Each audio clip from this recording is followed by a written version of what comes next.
إيغيل التابعة لإقليم الحوز.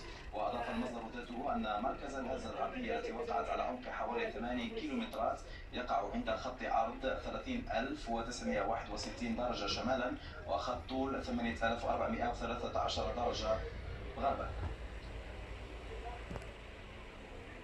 المناطق بالمملكة والتي كان مركزها في جماعة إيغيل التابعة لإقليم الحوز. هذه بعض الصور من مراكش، صور لمجموعة من الخسائر المادية التي خلفتها هذه الهزة، وهرعت الساكنة مختلف الأحياء إلى خارج بيوتها مبتعدة عن الجدران والبنايات. وقد تسبب الزلزال الذي لم نعهد مثله من قبل في انهيار مجموعة من البنايات، من أبرزها بالمدينة الحمراء صومعة مسجد خربوش بساحة جامع الفنا، ومنازل بالمدينة العتيقة، وأجزاء متفرقة من السور التاريخي للمدينة، بالإضافة إلى خسائر كما نشاهد على مستوى السيارات.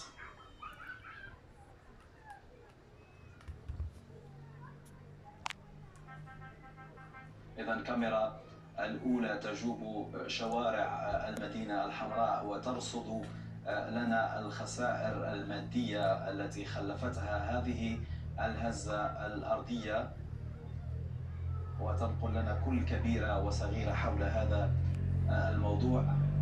هزة أرضية لم نشهد مثلها من قبل، سجلت بدرجة 7 درجات.